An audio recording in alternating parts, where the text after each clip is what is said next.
ครับสวัสดีครับท่านผู้มีเกียรติคนนี้ในทุกคนที่ผมมาในงานนาคนี้ผมก็ภูมิใจยินดีเป็นยังมากเรื่องได้มาสวดนาคผมก็ยินดีได้ย่างที่สุดเพราะฉะนั้นก็ขอเชิญคุณประสีรัตนไตรจงมาปกปักรักษาให้ลูกหลานที่มาอันศึกษาสรรสาอยู่ในที่นี้เป็นเพลงดังฟังเพลงก็ดีขอให้พวกท่านทุกคน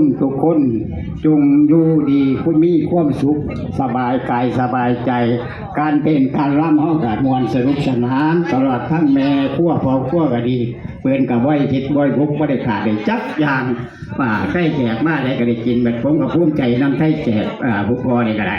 เพราะฉะนั้นเฮ้ากับวันที่พวกไม่พอหรือว่ามียังไรค่ำไรยังหรอกเพราะฉะนั้นกับเฮ้าจงมีอายุวันละสุขาภาระทุกคนก็คาเทสาธุ